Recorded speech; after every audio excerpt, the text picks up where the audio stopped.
Small, powerful, easy to use and assembled in Wales, the Raspberry Pi mini computer, launched in 2012 to give children a taste of coding.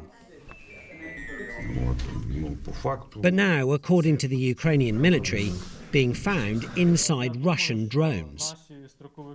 Weapons used to deadly effect on the battlefield, targeting troops and our BBC colleagues.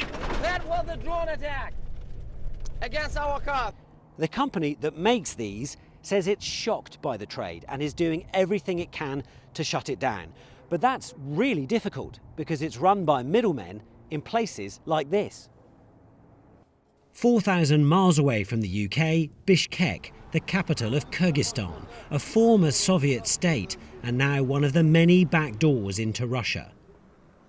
We've scoured customs documents and found tens of thousands of pounds of Raspberry Pis went to Moscow through a company based here. But not only that, they've been regularly shipping all kinds of Western kit to sanctioned Russian companies linked to the military. We set out to track down the person behind it. And here she is, 25-year-old Valeria Baigascina, her socials full of posts from glamorous places. For now, she's in Belarus, unreachable for us, so we call her. We have customs documents showing equipment going through your company to Russia for the military. Я не являюсь владельцем этой компании. Этот разговор бессмыслен. Я к этой компании не имею никакого отношения сейчас. До свидания. But the documents tell a different story and suggest her company did make regular exports to Moscow. Although it's true she doesn't own it anymore. She sold it to her best friend, Angelina. She's also out of the country, so we get her on a video call, but she denies any wrongdoing. We have evidence that the company has been used to send equipment to Russia, to companies connected to the military. Hello, Angelina?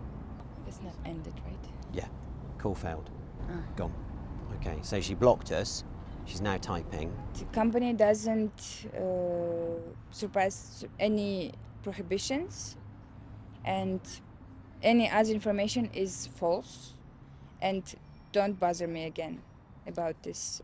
Thank you, please. So she's saying the company doesn't break any Kyrgyz law, hasn't broken any laws, and we shouldn't call her again. Kyrgyzstan used to be on the ancient Silk Road between East and West, but it seems to be now on a new trade route, and many people think that's about breaking sanctions by sending goods to Russia. The British government knows about Kyrgyzstan's problem with enforcing sanctions. Earlier this year, David Cameron, the then Foreign Secretary, urged the authorities to do more. The British, the Europeans, have asked Kyrgyzstan to shut this, to stop this trade.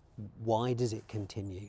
Yeah, because some people in our country, even if they don't support the war in Ukraine, anyway, they are interested to get some financial profit, and that's the main reason. And corruption? Yeah, and also corruption.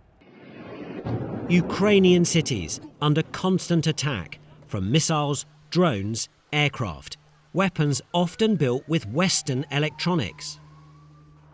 Russian drones bring death to civilians and soldiers alike in Ukraine. Campaigners say gaps in the sanctions regime are partly to blame.